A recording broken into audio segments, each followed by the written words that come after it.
everybody. Welcome to the South Australian Sports Show. I hope you can stay with us for the next hour. We have plenty coming up on the show. And one of the great stories in the show that is going to be one of my favourites, and I'm sure it will be Brit's as well, as I welcome her. Brit, how are you? Hello. Great. You know who I'm talking about too. You know I'm talking about Tommy Madison, don't you? Such a good kid. He's a superstar in the He's already a superstar, but he's set for a bright future. Yep, race running with a disability. He is an amazing kid, and you need to watch it. It is just a great story. Hey, crowds are coming back to the races. We saw them come to the Melbourne Cup. There's lots of talk now about Boxing Day will be the first time the MCG will be full. Events that are coming here now, they're going to let the crowds back in. Do you feel comfortable enough? Would you go to a capacity event? I think so. I think we've gone such a long time without a lot of sporting events with full capacity. I think something so great about like being in a crowd, and I think as long as there's COVID safe measures in place, which they have to do that to be able to host the event anyway. And then personally, myself being double vax, I think that gives me a bit more confidence in feeling safe within an environment. But I think it's so different because it used to be so normal to be at an event with thousands and thousands of people, but now we're like second guessing it. So it's just change of the times, really. Yeah, I think we've got to learn to live with it. Hey, I want to talk about Ash Barty because we love Ash Barty, don't we? Of course, we know she said not going on anywhere, wants to come home, no more quarantining for her, but she's just become the first Australian to sit at number one in the world tennis, the WTA, for 100 consecutive weeks. So there's only been 8 other people that have done it, 8 other women. So the first Australian to do it. So it's an amazing. So the other that have done it, Steffi Graf, Martina Navratilova, Serena Williams, Chris Evert, Martina Hingis, Monica Seles and Justine Henin. It's not a bad group of female tennis players she's in with, is it?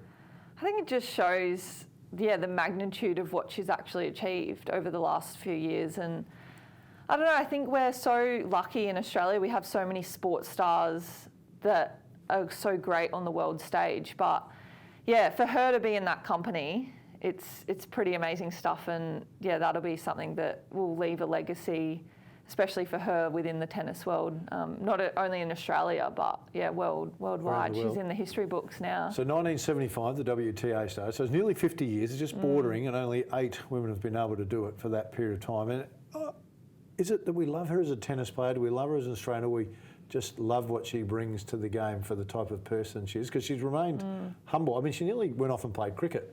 Tennis wasn't, it wasn't I do or die, I have to play tennis, and thank goodness she chose tennis and has been great at it. But what is it about Ash that you love?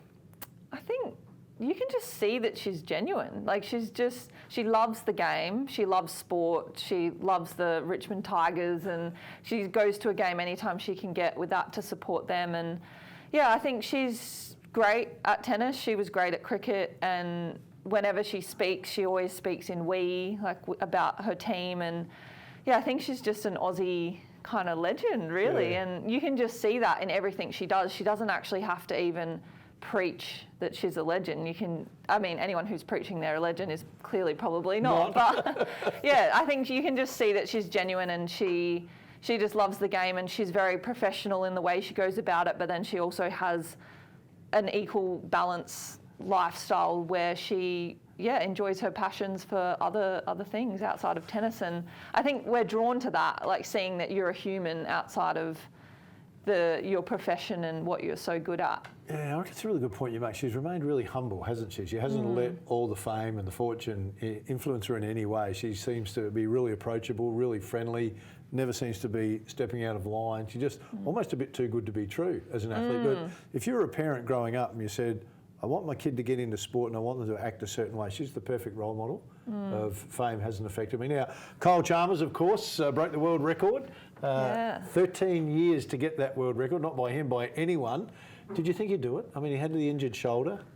Yeah, well, his progression over the last few weeks in the International Swim League as well as the World Cup event. So he broke it at a World Cup event in Russia.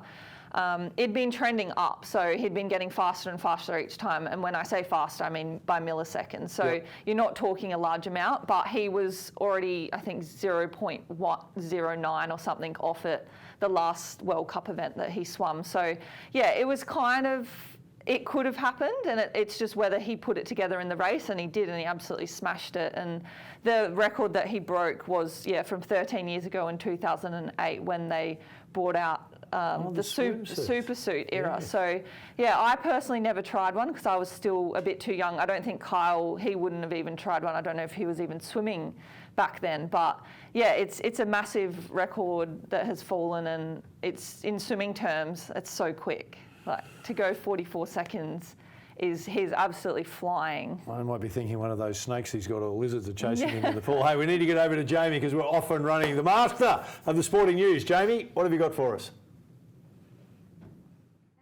Thanks, guys. Let's get right into it. Adelaide United have continued their winning streak in the FFA Cup, taking a 1-0 victory over Adelaide Olympic at the Vallo Sports Centre. Bernardo Oliveira created opportunities for United around the pitch as they exceeded in early possession time. Olympic began to play more offensively as the match went on. However, they couldn't put anything past United's keeper, James Delianov.